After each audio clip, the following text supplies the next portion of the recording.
ఎందరో బలార్జులైన వారిని ఏర్పాటు చేసుకున్నాడు. దావీదును చంపడానికి, దావీదును లేపేయడానికి ఇన్ని వేల మందిని ఏర్పాటు చేసుకుని దావీదు వెంబడే తిరుగుతూ ఉండేవాడు. కానీ ఏ రోజు కూడా దావీదు సౌలుకి చిక్కకపోను. రివర్స్లో చూడండి, రివర్స్లో సౌలే దావీదుకు చిక్కాడు. చప్పటి కొట్టరా మరి? దావీదు చిక్కాడా, సౌలు చిక్కాడా? చివరికి సౌలే 2 మార్లు దావీదుకు చిక్కాడు. ఆ పక్కన అభిషేక్ వాడు చాలా రోషం కలిగినవాడు. దావీదు యొక్క మేనలుడు చాలా రోషం కలిగినవాడు. అన్నాడు ఒకసారి, నువ్వు అను మహారాజా, ఏమనక్కర్దు. దావీదు అంటే చాలా పీకలేసిపోను. మా చిత్త మహాప్రభు ఒక్క మాట అని చాలు, వాడిని నేలకి ఈటితో దిగబడి చేస్తానని అభిషేక్ అనే వ్యక్తి అంటే దావీదు దానికి ఒప్పుకోలేదు. వద్దు, ఇతన్ని ఏమి చేయొద్దు, ఇతను దేవుని చేత అభిషేకించబడినవాడు. Amen, amen. ఎవరి చేత? దేవుని చేత అభిషేకం పొందుకున్నవాడు. కనుక వాడిని మనం ఏమి చేయకూడదు, దేవుని చేతుల్లోకి వెళ్ళిపోతాం. మనం దేవుని ఎదుట నేరస్తులు అయిపోతాం. కనుక అది మన పని కాదు. ఎవరి పని? అది దేవుని పని. తీర్పు తీర్చడం యెహోవా వశము కదా. దేవునికే ఆ విషయాన్ని విడిచిపెడదామని దావీదు దానికి ఒప్పుకోలేదు. అతను చెంగు కోసాడంట. దుప్పటి చెంగును కోస్తే దానికే ఆయన బాధపడిపోయాడు. అతను బాధపడిపోయాడు. దేవుని సేవకుడిని అనడానికి ఏమాత్రము భయం లేని వ్యక్తులుగా ఈరోజు చాలామంది ఉన్నారు. దేవుని సేవకుడా ఇంకొకట, పాస్టర్ గారి మీద ఎన్నెన్ని నెపాలు, ఎన్నెన్ని నేరాలు, ఎంత రోషం, ఎంత అలా ఇరిసిపడిపోతారు, ఎన్ని మాట్లాడేస్తారు, మీకు ఇష్టం వచ్చినట్లుగా అనేయడమే. ఇప్పుడు లోకు ఎవరు? సంఘానికి లోకు ఎవరు? పాస్టర్ వెళ్ళి నువ్వు పలకరించినాక వెళ్ళి వచ్చేచ్చు కదా. పాస్టర్ గారు వచ్చాడా? ఆయన గొడవ ఎందుకు నీకు? రాలే, ఇక్కడికి ఎందుకు వస్తాడు? ఎవడో లోకువా? అసలు దేవుని సేవకుడిని అనే ముందు ఇది తీర్పులోకి వస్తుందేమో ఈ మాట. ఇలాగ నేను ఆలోచించుకునేటప్పుడు అది ఏమైనా తీర్పులోకి వస్తుందేమో, దీని ద్వారా నాకు ఏమైనా శిక్ష వస్తుందేమో, దేవుని ఎదుట నేను ఏమైనా నేరస్తుని అవుతానేమో అనే ఆలోచన ఉండాలా వద్దా? ఒక విశ్వాసిగా, దేవుని వాక్యం తెలిసిన వారిగా, దేవుని సేవకుణ్ణి అనడానికి, దేవుని చేత అభిషేకించబడిన వ్యక్తిని అనడానికి ఏమాత్రము భయం లేని మనస్తత్వాలు ఉంటున్న రోజులు ఈ రోజులు. దావీదు అంటే అలా కాదండి. దావీదుకి అన్యాయమే చేయాలని చూశాడు. అన్యాయం ఏంటి? అసలు లేపేయాలనే పెట్టుకున్నాడు కదా. పెట్టుకున్నప్పుడు ఇప్పుడు సౌలు బ్రతికితే దావీదు బ్రతకడానికి అవకాశం లేదు. అలాంటప్పుడు అలాంటి క్లిష్ట పరిస్థితులు కూడా దావీదు యెహోవా చేత అభిషేకించబడినవాడు. నేను చంపను, అభిషేకం నందిన వారిని నేను చంపను, అలాగను నేను చేయకుండా యెహోవా నన్ను ఆపును. ఒకవేళ అతను మానసికమైన ఒత్తిడిలో పడి ఒకవేళ తొందరపడితే యెహోవా నన్ను ఆపునుగా, కానీ దేవునితో మాట్లాడుకుంటూ ఉన్నాడు. దేవునికి మహిమ కలుగునుగాక. కనుక దావీదు జీవితంలో ఎన్ని ప్లాన్లు దేవుడికి ఉన్నావో అవి నెరవేరాలి. ముందు దావీదు పట్ల దేవుని యొక్క చిత్తం నెరవేరాలి. దేవుని చిత్తం నెరవేర్చబడాలి అంటే మనుషులు పెట్టే ఏ ప్రలోభాలకి మనము లొంగిపోకూడదు. దేవునికి మహిమ కలుగునుగాక.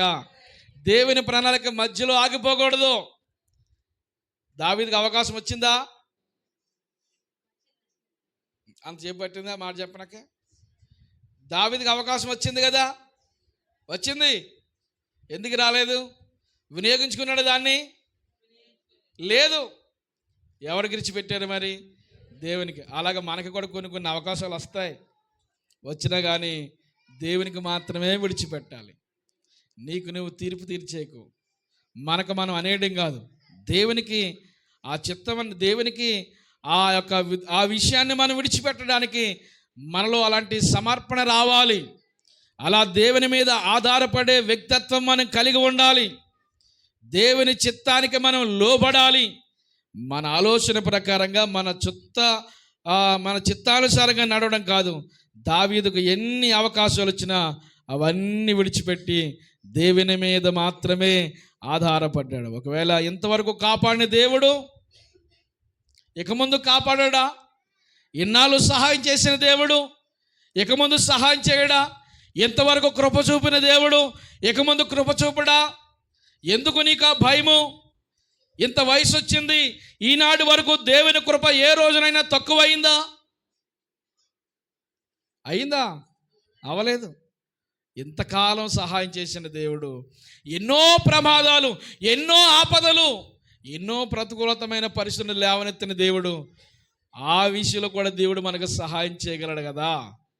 మన దేవుని మీద ఆనుకొని ఆధారపడాలి. ఇక రెండో విషయంగా మనం జ్ఞాపకం చేసుకుంటే, సాతాను యొక్క ఎన్ని శోధనలు దావీదు మీద చేసిన కానీ అవన్నింటిలో కూడా దావీదు విజయమే పొందాడు కానీ అపజయం పొందలేదు. అది మొదటిది. ఎన్ని శోధనలు వచ్చినా క్లాస్ కాదు ఇది. ఎన్ని శోధనలు వచ్చినా ఆ శోధనలన్నింటిని కూడా దావీదు ఏం చేశాడు? విజయం పొందాడు. అపజయానికి చోటు ఇవ్వలేదు, సాతానికి అవకాశము ఇవ్వలేదు, నిందించుటకు అపవాదికి చోటు ఇవ్వలేదు. దేవుని మీద ఆనుకున్న వ్యక్తి లోకం మీద, లోకపు ఆశల మీద, లోకపు విషయాల మీద దృష్టి పెట్టాడు. దేవుని మీద ఆనుకోలేని వారే మనుషులన్న ప్రతి మాటను హైలైట్ చేసుకుంటూ ఉంటాం. దావీదు అయితే అసలు సౌలుని అసలు పట్టించుకోలేదండి. స్తోత్రం కలుగును గాక. అయ్యో విడిచిపెట్టేస్తే నన్ను తర్వాత ఇతను చంపేస్తాడేమో, తర్వాత నా జీవితం ఏమోను అనుకున్నాడా? లేదు, దేవునికి అప్పగించాడు. అలాగ అప్పగిస్తావా? ఎవరైనా నిన్ను అన్నవారిని ఎవరైనా అప్పగిస్తావా? నేను లేపేస్తాను అన్నావనుకో, అప్పుడు ఏం చేయాలి? నువ్వు అప్పగిస్తావా? ముందు మనమే ప్లాన్లు వేస్తాం. అప్పగించేయగలగాలి. అది దేవుని మనసు, దేవుని ఉద్దేశం, అది దేవుని చిత్తం. ఇక రెండవదిగా మనం చూసుకుంటే, ఏమండి, అన్ని బాంధవ్యాలు విడిచిపోయినా కానీ దేవుని కాపుదల ఏ రోజున మన నుండి వీడిపోదు. స్తోత్రం కలుగును గాక. అందరూ స్తోత్రం చెప్పండి. ఇంకొకలాగా రాసుకోండి. లేకపోతే ఈ లోకంలో అన్ని సహాయాలు మనకు ఆగిపోయినా దేవుని సహాయం ఎప్పుడు ఆగిపోదు. మరలా అందరూ మనల్ని విడిచిపెట్టినా దేవుడు మనల్ని ఎప్పుడు విడిచిపెట్టాడు. దేవుని స్తోత్రం కలుగును గాక. అన్ని బాంధవ్యాలు, ఏ బంధాలు ఉన్నాయి మనకి? ఏ బంధాలు ఉన్నాయి చెప్పండి? చాలా బంధాలు ఉన్నాయి. భర్త భార్యల బంధం ఒకటి, తల్లి బిడ్డల బంధం ఒకటి, అన్నాదమ్ముల బంధం ఒకటి, అక్కా చెల్లెల బంధం ఒకటి, అన్నాదమ్ముల అనుబంధం ఒకటి. ఈ రిలేషన్ చాలా ఉన్నాయి. ఈ బంధాలు ఒక్కొక్కటి ఖాళీ అయిపోతాయి కదా. ఇందా సహోదరి సాక్ష్యం ఇచ్చింది. భర్త భార్యల బంధం గ్యాప్ వచ్చింది. ఇప్పుడు వచ్చిందా రాలేదా? మాట్లాడేది జరిగిన విషయమే కదా, మాట్లాడండి. భర్త భార్యల బంధము గ్యాప్ వచ్చింది. అలాగే తల్లిదండ్రుల బంధాలు కూడా గ్యాప్ వస్తాయి రావా? మీ తల్లిదండ్రులు ఉన్నారమ్మా? తల్లిదండ్రులు పోయారు. అలాగా కొన్ని బంధాలు అంటే కొన్ని బంధాల మధ్యలో ఏమైపోతాయి?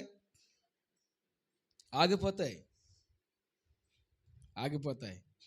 కానీ దేవుని బంధం ఉంది కదా, ఇది ఎన్నటికీ ఆగిపోదు. దేవుని స్తోత్రం కలుగును గాక. అందరూ స్తోత్రం చెబుదాం.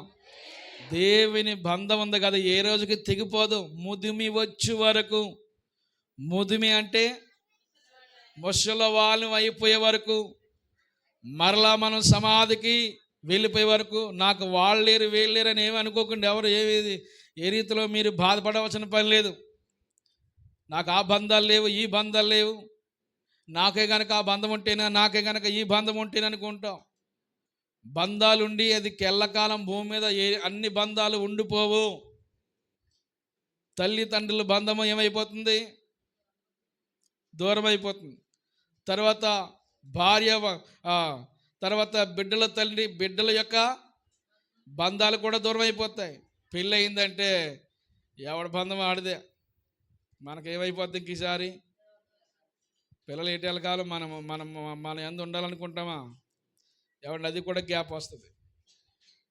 ఆ తర్వాత అన్ని బంధాలు కూడా భూమి మీద ఆగిపోతాయి. ఎవరు విడిచిపెట్టినా, ఎవరు కాదన్నా, మన సృష్టించిన సృష్టికర్త ఎప్పుడు నిన్ను వెంటాడుతూనే ఉంటాడు. దేవునికి మహిమ కలుగునుగాక. ఒక వచనం చదువుదాం. సమూయేలు గ్రంథము 20వ అధ్యాయము 19వ వచనం చదవమ్మా. అదే సమూయేలు గ్రంథము 20వ అధ్యాయము 19వ వచనం. నీవు 3 దినములు ఆగి ఈ పని జరిగించుచుండగా దాగి ఉన్న స్థలమునకు త్వరగా వెళ్ళి యేసేలు అను బండ దగ్గర ఉండుము. ఏటా బండ? ఏంటి? యేసేలు అనే బండ దగ్గర ఉండుము. గురి చూసి చాలు. ఏ బండ అంటది? యేసేలు అనే బండ దగ్గర నీవు ఆగు. యేసేలు అనే మాటకు నిష్క్రమించుట అంటే దూరమగుట, వెళ్ళిపోవడం. ఇక్కడ ఉండేది కాదు, అది వెళ్ళిపోవడం. ఆ బండ దగ్గరికి వచ్చి ఏం చేయమంటున్నాడు ఇప్పుడు? అక్కడ నీవు దాగియుండు. ఒక మాట చెప్పాలి ఇక్కడ ఖచ్చితంగా. ఏంటి అంటే, ఇప్పుడు మనం 20వ అధ్యాయం చదువుకున్నాం కదా, సమూయేలు గ్రంథము 20వ అధ్యాయం చదువుకున్నాం కదా. 20వ అధ్యాయం తర్వాత ఇక యోనాతాను, దావీదు ఇక మరల వారు కలిసి లేరు. ఇంకా అప్పటి వరకు కలిసి ఉన్నారు. అన్ని ఆపదల నుండి కూడా దావీదును యోనాతాను తప్పిస్తూ ఉండేవాడు. ఆ తర్వాత ఇక యోనాతాను, దావీదు కలుసుకోలేదు, నిబంధన చేసుకున్నారు, విడిపోయారు. ఇప్పుడు వీళ్ళ స్నేహం దూరం అయిపోయింది. తర్వాత యోనాతాను చనిపోయాడు.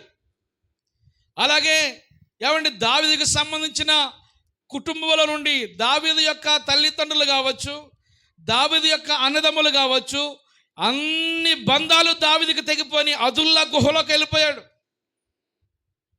ఎక్కడికి వెళ్ళిపోయాడు? అన్ని బంధాలు ఆగిపోయినాయి. కానీ దేవుడు మాత్రము దావీదుని విడిచిపెట్టలేదండి. దేవునికి స్తోత్రం కలిగినగాక. అందరూ ఒకసారి స్తోత్రం చెబుదాం, మరొకసారి గట్టిగా చెబుదాం. దేవుడు మాత్రం దావీదును విడిచిపెట్టలేదు. దావీదును దేవుడు వెన్నంటి తట్టుతూ నడిపిస్తూ ఉన్నాడు. దావీదుకు దేవుని సహాయము ఆగిపోలేదు. దేవునికి మహిమ కలుగునగాక. దావీదుకు దేవుని యొక్క సహాయము ఆగిపోలేదు. ఆగిపోయిందా? ఆగిపోలేదు.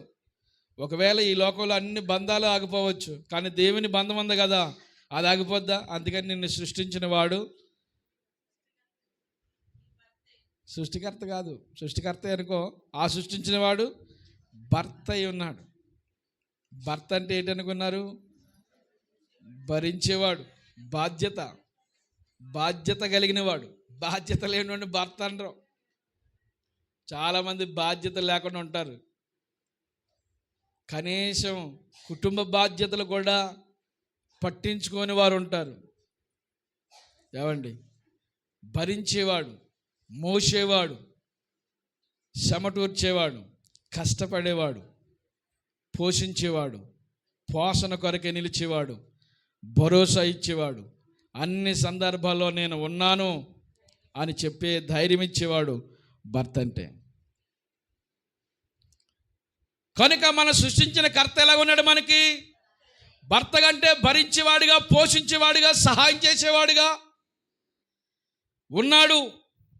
కనుక దేవుని యొక్క సమక్షంలో మనం తెలుసుకోవాల్సిన మాట ఏంటంటే ప్రియులారా, దావీదు వెళ్ళిన చోటల్లా దావీదుకు దేవుడు సహాయం చేస్తూ ఉండేవాడు.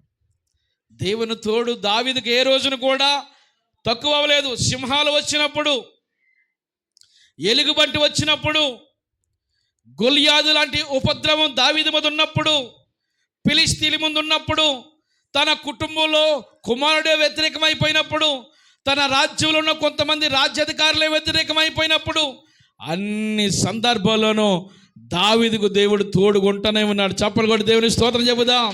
హల్లెలూయా. కనుక మీరు ఎన్నుకోవాల్సింది, అన్ని బంధాలు మొదటి స్థానంలో ఎవరికి ఇవ్వాలి తెలుసా? దేవునికి ఇవ్వాలి. దేవునికి ఇవ్వకుండా, దేవుని స్థానం దేవునికి ఇవ్వకుండా, దేవుని స్థానాన్ని దొంగిలించేసే దొంగలు చాలామంది ఉన్నారు. దావీదు దేవునికి ఇచ్చిన స్థానం ఇంతంత కాదు. దావీదు గురించి చెప్పడానికి దేవుడు ఒక అన్న మాట ఏంటంటే, దావీదు నా హృదయానుసారమైన వ్యక్తి అని దావీదు గురించి చాలా చక్కటి స్టేట్మెంట్ దేవుడు ఇచ్చాడు. దేవునికి మహిమ కలుగునుగాక. హల్లెలూయా. అన్ని బంధాల కంటే దేవుని బంధం చాలా గొప్పది. చెప్పండి ఆ మాట. అనుబంధాలు కాదు, అన్ని బంధాల కంటే దేవుని బంధము చాలా గొప్పది. కనుక ఎవరితో బంధం ఏర్పాటు చేసుకోవాలి? దేవునితో బంధం ఏర్పాటు చేసుకోవాలి. దేవునితో సహవాసం ఏర్పాటు చేసుకోవాలి. దేవుని యొక్క సంరక్షణలో మనం ఉండాలి. అందుకని దేవుని యొక్క సంరక్షణలో ఉండి, దేవుని యొక్క కాపుదలను ఏ రోజున కూడా బయటకు వెళ్ళిపోకూడదు. రెక్కల కింద తన పిల్లలు కాచినట్లుగా అనుదినము కోడి తన పిల్లలు ఎలాగైతే కాస్తుందో, ఆయన మనల్ని ఏం చేస్తున్నాడు? కాస్తూ ఉన్నాడు, పోషిస్తూ ఉన్నాడు. దావీదుకి చివరిగా సాతాను చేతుల్లో మనం చిక్కకుండా ఉండాలంటే చెప్తున్నాను, మనకి ఉపకార బుద్ధి లేకపోతే కృతజ్ఞత భావం కలిగి ఉండాలి. ఆ మాట రాసుకోవాలి మీరు. ఏ భావం కలిగి ఉండాలి? కృతజ్ఞత భావం ఏ రోజుని మర్చిపోకూడదు. మన కుటుంబాల్లోనికి సాతాను చొరబడకుండా ఉండాలి అంటే ఏ బుద్ధి మర్చిపోకూడదు? కృతజ్ఞత బుద్ధి మర్చిపోకూడదు. ఏం కలిగి ఉండాలంటే కృతజ్ఞత కలిగి దేవుని సన్నిధిలో నడిపించబడుదుముగాక. కృతజ్ఞత భావంతో మనం నడవాలి. కృతజ్ఞత లేని వారు దేవుని సన్నిధిలో యోగ్యులుగా ఎంచబడలేరు. దావీదుకు ఏ బుద్ధి ఉందో తెలుసా? కృతజ్ఞత బుద్ధి. దావీదు రాజు అయిపోయాడు. అన్ని చిక్కుల నుండి, అన్ని ఇబ్బందుల నుండి ఇక చనిపోతాడు, దావీదు పని అయిపోయిందిరో అనుకున్న వారందరి కళ్ళు ఎదుటే దావీదు ఏమైపోయాడంటే రాజు అయిపోయాడు. ఇశ్రాయేలు ఏకచక్రాధిపతిగా, మగటం లేని మహారాజుగా, తిరిగిలేని రాజుగా దావీదుకి ఇక తిరిగిలేని రాజు అయిపోయాడండి. అయిపోయిన తర్వాత జరిగిన విషయం ఏంటంటే, దావీదు రాజు అయిపోయాక దావీదుకు యోనాతాను గుర్తొచ్చాడు. ఆమె లాజర్ గారు ఎవరు గుర్తొచ్చారు దావీదుకి? పేరు స్నేహితుడు జ్ఞాపకం వచ్చాడు. దావీదుకి ప్రాణ స్నేహితులు ఉన్నారు కదా, ఎవరైనా? యోనాతాను జ్ఞాపకం వచ్చాడు. ఎప్పుడు? అసలు ఆ స్థాయికి వెళ్ళిపోయిన తర్వాత ఎవరు జ్ఞాపకం రారు, కానీ దావీదుకి జ్ఞాపకం వచ్చారు. అది దావీదులో ఉన్న ఉపకార బుద్ధి. అది నీ బుద్ధి ఎలాంటిదో చూసుకో. మరి దావీదుకి ఏ బుద్ధి అమ్మా? ఉపకార బుద్ధి. ఉపకారం చేసిన వాళ్ళు అన్నీ మర్చిపోతారు చాలామంది. యోనాతాను ఎంత ఉపకారం చేశాడు దావీదుకి. అప్పుడు 9వ అధ్యాయంలోకి వెళ్తులకి, 2వ సమూయేలు గ్రంథం 9వ అధ్యాయంలోకి వెళ్తులకి, యోనాతానును బట్టి నేను ఉపకారం చేయటానికి సౌలు కుటుంబంలో ఎవడైనా, మీకు సౌలు కుటుంబంలో ఎవడున్నా కానీ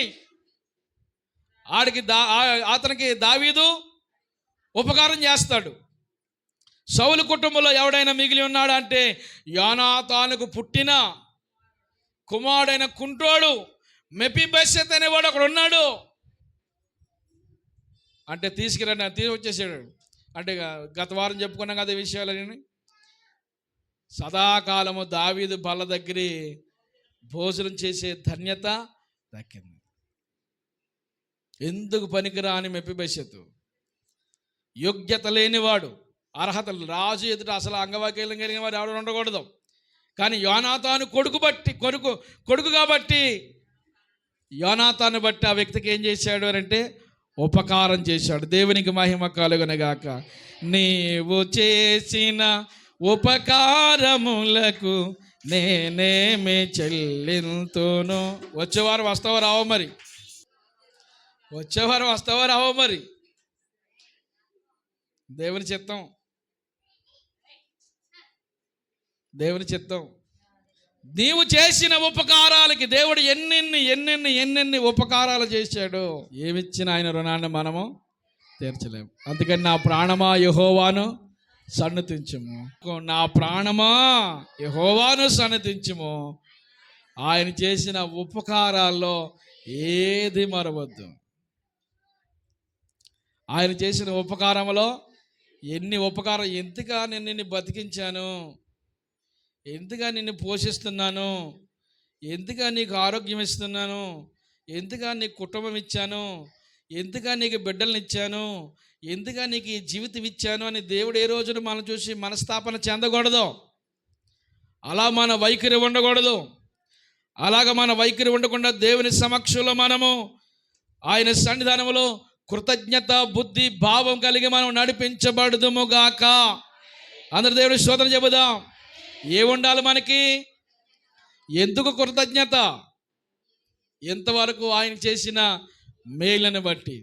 ఇక చివరి మాట చదువుకుందాం మనము. సన్నిధానంలో కృతజ్ఞత భావం కలిగి ఉండాలి. దేవుని సన్నిధానంలో మేలు పొందుకున్నాం. ఆ సహోదరు కొరకు ఎప్పుడో ప్రార్థన చేసాం, ప్రార్థన చేసింది అప్పుడే మర్చిపోయాం. అవన్నీ వాస్తవాన్ని మర్చిపోయాం, జ్ఞాపకం లేదు. ఆవిడే ఫోన్ చేసి ఇలా దేవుని సన్నిధికి వస్తానయ్యా, ఆ రోజు మీరు చేశారు ప్రార్థన, నేను కృతజ్ఞతగా సాక్ష్యం చెప్పుకోవాలి అని ఈరోజు వచ్చి సాక్ష్యం ఇచ్చింది. దాన్ని ఏమంటారు అని అంటే కృతజ్ఞత బుద్ధి. దేవుని సన్నిధానంలో ప్రార్థన చేస్తే ఎంతోమంది బాగుపడ్డారు. అయ్యా మా సమస్య ఇదిగో దీని కొరకు ప్రార్థించండి అన్నప్పుడు ప్రార్థన చేశాం, దేవుడు వారికి మేలు చేశాడు. వారికి ఏముండాలి? కృతజ్ఞత ఉండాలి, కృతజ్ఞత భావం. అలాగే ఎందరికో జీవితాలు కట్టాం ప్రార్థన ద్వారా. గర్భఫలాలు వచ్చినాయి ప్రార్థన ద్వారా, బిడ్డలు బాగుపడ్డారు ప్రార్థన ద్వారా, ఉద్యోగాలు వచ్చినాయి ప్రార్థన ద్వారా, పర్మనెంట్ అయ్యారు ప్రార్థన ద్వారా, పెళ్ళిళ్ళు అయినాయి ప్రార్థన ద్వారా, ఇల్లులు కట్టుకున్నారు ప్రార్థన ద్వారా. మనం ప్రార్థన చేస్తే దేవుడు, అంటే మనం ఇల్లు కట్టామని కాదు, మనం ప్రార్థన చేస్తే దేవుడు ఏం చేస్తున్నాడు? సహాయం. మరి మనకేముండాలి? కృతజ్ఞత బుద్ధి ఉండాలి. ఈ రోజున దేవుని సన్నిధిలో కూడా కృతజ్ఞత బుద్ధి లేకుండా తిరగబడే వారు చాలామంది ఉన్నారు. కృతజ్ఞత అనేది మనుషుల్లో కనిపించట్లేదు, కృతజ్ఞత భావం అనేది కనపడతలేదు. ఆ రోజున చేసింది ఆ మేలు మర్చిపోతారా? మర్చిపోకూడదు. అది నేనైనా నువ్వైనా ఎవరమైనా దేవుని సన్నిధానంలో నిలిచున్న మనం ఎవరం కూడా దేవుని మేలు మరిచిపోయి భూమి మీద బ్రతకొద్దు. చదువుదాం, వాక్యం చదువుదాం.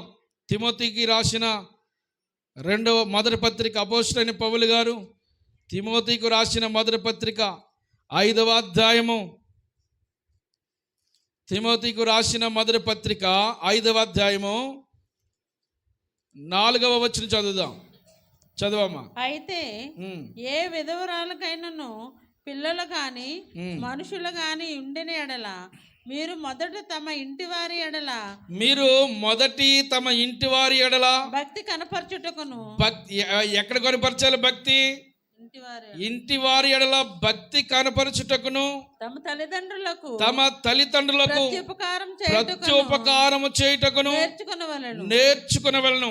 వారు తల్లిదండ్రులకు ఏం చేయాలంట? ప్రత్యుపకారం చేయాలి. అంటే వారు మనకేం చేశారు? తల్లిదండ్రులు ఉపకారం చేశారు. అందరికి వర్తిస్తున్న మాట, అందరితోనూ చెబుతున్న మాట, దేవుని వాక్యం ద్వారా హెచ్చరిస్తున్న మాట. తల్లిదండ్రుల పట్ల ఎప్పుడు కూడా మనం ఏం చేయాలి? కృతజ్ఞత భావము కలిగి ఉండాలి. తాతయ్య అమ్మమ్మ పట్ల ఏం కలిగి ఉండాలి? ఆ పిల్లలుండి వీళ్ళందరూ కూడా దేవుని సన్నిధానంలో ఉపకార బుద్ధి కలిగి ఉండాలి. ఈ రోజున గనక మనం తల్లిదండ్రులు లేకపోతే మనం ఉంటామా భూమి మీద? నాకేం చేశారో మా అమ్మ బాబా అనకం, నీకు చాలా చేశారు. నీ మీద ఎట్టిన పెట్టుబడి ఆ రోజు కానీ వాళ్ళు దాచుకుంటే చాలా ఈ రోజున మీ తల్లిదండ్రులు వాళ్ళ ఆస్తులు చాలా లెక్కలేనన్ని. ఏమండి, ప్రతి తల్లి తండ్రి కూడా బిడ్డల కొరకు అహోరాత్రులు కష్టించి పనిచేసి బిడ్డలను ప్రయోజకులు చేయాలని, ఏమండి, ఎంత కృతజ్ఞత కలిగి లేకపోతే ఎంతటి బాధ్యత కలిగి ఆ రోజున వారు మనల్ని పెంచారు. పెంచలేదా? ప్రతి బిడ్డలు కూడా తల్లిదండ్రుల పట్ల కృతజ్ఞత భావంతో ఉండాలి. కృతజ్ఞత లేకుండా వారిని విడిచిపెట్టి అనాథులుగా విడిచితే రేపొద్దున్న దేవుని దగ్గర మనము లెక్క అప్పగించవలసి ఉంది. కృతజ్ఞత భావంతో మనము భూలోకం మీద బ్రతకాలి. వృద్ధ వయసు వచ్చిన వారు ఎక్కడికి వెళ్ళి పని చేసుకోగలరు? ఎక్కడికి వెళ్ళి తెచ్చుకోగలరు? ఎలాగ వారు జీవనాన్ని కొనసాగించుకోగలరు? ఎలాగ వారికి వారు పని చేసుకోగలరు? ఎలాగ వారికి వారు బ్రతకగలరు? మనమే వారికి భరోసాగా ఉండాలి. నా బిడ్డలు నాకున్నారు అనే ధీమా మనం ఆ వృద్ధులకి కలిగించాలి. దేవునికి మహిమ కలుగును గాక. అందరూ దేవునికి స్తోత్రం చెబుదాం. అలా విడిచిపెట్టేయద్దమ్మా. విధవరాలైన స్త్రీకే చెప్పాడంటే మరి మనకి ఎవరికి వర్తించిన మాట ఇది? విధవరాలైన స్త్రీకే చెప్పాడు. భర్త లేని స్త్రీతోనే మాట్లాడాడు. నీకు బిడ్డలుండి నా బిడ్డలు అని ఆ బిడ్డలు చూసి మురిసిపోతావు. ఎవరికైనా బిడ్డలుండి అన్నాడు కదా, ఆ బిడ్డ నాకున్న బాధ్యతలు నాకు ఉన్నాయండి, నాకున్న ఒత్తిడి నాకు ఉన్నదండి, నాకున్న కుటుంబ వ్యవస్థ నాకు ఉందండి, నాకున్న సంసార వ్యవస్థ నాకు ఉందని చెప్పుకుంటూ తల్లిదండ్రులను ఏ రోజున కూడా నిర్లక్ష్యపరచొద్దు. ఒకవేళ అలాగని లేకపోతే నీ కృతజ్ఞత బుద్ధి లేదు అని అర్థమైపోతుంది. కృతజ్ఞత బుద్ధి లేకపోతే దేవుని సన్నిధానంలో దైవికమైన దేవుని దీవెనలు మనం పొందుకోలేం. ఓ తిమోతి, ఈ విషయాన్ని స్పష్టంగా సంఘంతో చెప్పు. నీవు ఎవరంటున్న మాట ఇది? బాబు, నువ్వు పెద్దోడు అయిన తర్వాత, బాగా ఎదిగిన తర్వాత, అన్నీ పొందుకున్న తర్వాత తల్లిదండ్రులను ఏ రోజున చిన్న చూపు చూడకు. ఒక ఆవిడంటుంది, మా అమ్మకి పెద్ద ఏం తెలియదు, నాకు తెలిసిన ఏమి. చాలా జ్ఞానవంతురాలు అయిపోయావు మరి ఈ రోజు నువ్వు. చాలా ఉన్నతమైన జ్ఞానం వచ్చేసింది నీకు. ఆ రోజున వారు లేకపోతే ఈ రోజున మన పరిస్థితి ఏంటి అమ్మా? తల్లిదండ్రులను తిట్టేవారు, తల్లిదండ్రులని కొట్టేవారు, తల్లిదండ్రులని హెలివేసేవారు. ఎవడో ఒక దరిద్రుడండి ఆ కరోనా టైంలో బండి మీద దించేసి అక్కడ వదిలేసిపోయాడు. ఎవరు ఆదరిస్తారో వాళ్ళ మీద తిరగబడచ్చా? తండ్రి మీద తిరగబడచ్చా? తిరగబడ్డవారు లేరా? బ్యాచ్ లేదా? తల్లిదండ్రుల్ని కనీసం గౌరవమైన పదాలతో మాట్లాడలేని వారు ఉన్నారండి ఈనాటి సమాజంలో. ఉపకార బుద్ధి ఉందా అని అంటారా? ఉపకార బుద్ధి లేదు.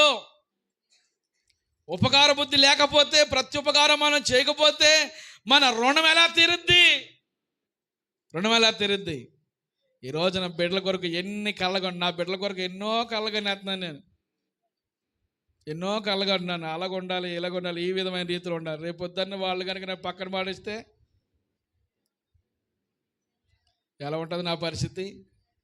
బాధపడతానా? లేకపోతే ఎలా ఉంటుందమ్మా? ఎంత బాధ అది! ఈ లోకంలో తీరని లోటు ఉందని ఎంతమంది తల్లిదండ్రులు బిడ్డల పట్ల బిడ్డల విషయంలో తృప్తి కలిగి ఉన్నారు. నా బిడ్డలు ఉన్నారు, నాకు పర్వాలేదు, నా బిడ్డలు ఉన్నారు, నాకు ధైర్యంగా ఉంది అని ఎంతమంది వృద్ధ వయసులో ఉన్నవారు ధీమాగా ఉండగలుగుతున్నారు. వారికి మనమే భరోసా ఇవ్వాలి. దేవునికి మహిమ కలుగునుగాక. అందరూ దేవుని స్తోత్రం చెబుదాం. మనకి ఆ ఉపకార బుద్ధి ఉండాలి, ప్రత్యుపకారం చేసేవారిగా ఉండాలి, తల్లిదండ్రుల పట్ల ఆ విధమైన బాధ్యత కలిగి ఉండాలి, బాధ్యత రహితంగా ఉండాలి. అందుకని నా ప్రాణమా యెహోవాను సన్నుతించుము, ఆయన చేసిన ఉపకారాల్లో దేనిని మరవద్దు. ఆయన చేసిన ఉపకారాల్లో ఎన్ని ఉపకారాలు మన పట్ల, భూమి మీద మనం బ్రతకడానికి, మన భూమి మీద పరిచయం చేయడానికి మనకు తల్లిదండ్రులు ఇచ్చాడు. మా కాలం అందరూ చేసింది వేరు, మీ తల్లిదండ్రులు చేసింది వేరు. నీ పట్ల వారు నీ పట్ల తీసుకున్న బాధ్యతలు వేరు. కనుక మనం భూమి మీద కృతజ్ఞత భావంతో ఉందాం. దావీదు ఎలా ఉన్నాడంటే కృతజ్ఞత భావంతో ఉన్నాడు. మర్చిపోయాడా కృతజ్ఞత? ఆమె మర్చిపోయాడమ్మా? మర్చిపోలేదు. అందుకనే దావీదు అగ్రస్థానంలో ఉన్నాడు. దావీదు ఉన్నతమైన స్థానంలో ఉన్నాడు. దావీదు స్థానాన్ని ఎవరు అపహరించలేరు. దావీదు సాతానికి అవకాశం ఇవ్వకుండా దేవుని సన్నిధిలో తగిన యొక్క నిర్ణయాలు తీర్మానం చేసుకుని దేవుని సన్నిధిలో ఒక సాక్షిగా నిలిచాడు. ఆ రోజున దావీదు రాజ్యం అంతటి ఉన్నతమైన రాజ్యంగా ఎదిగిందంటే దావీదులో ఈ ఉపకార బుద్ధి ప్రజలు చూస్తూ ఉన్నారు. ప్రజలు చూసి దావీదును ప్రజలు ఫాలో అవుతున్నారు. స్తోత్రం కలుగును గాక. దావీదు పక్షంగా ప్రజలు చేరత ఉన్నారు. అందుకనే రాజుగారి దగ్గరికి వెళ్ళవలసిన ప్రజలు అదుల్లాము గృహంలో ఉన్న దావీదు దగ్గరికి ఇంచుమించు 400 మంది వెళ్ళారు కదా. రాజు కాకుండానే దావీదు దగ్గరికి 400 మంది అప్పుల్లో ఉన్నవారు, జీవితంలో విసిగి వేసారిపోయిన వారు, నిరాశ నిస్పృహలో ఉన్నవారు, ఎందరో దావీదును బాధల్లో ఉన్నవారు, వీళ్ళందరూ కూడా దావీదు దగ్గరికి వెళ్ళారు. ఎందుకో తెలుసా? దావీదు మమ్మల్ని ఆదరిస్తాడు. ఆమెన్. అనేకులు ఆదరించే వ్యక్తులుగా మనం నడిపించబడదాం. దేవుని సాక్షులుగా ఈనాటి సమాజంలో నడిపించబడదాం. అట్టి కృప ప్రభు మనందరికీ అనుగ్రహించును గాక. అందరం మోకరిద్దాం.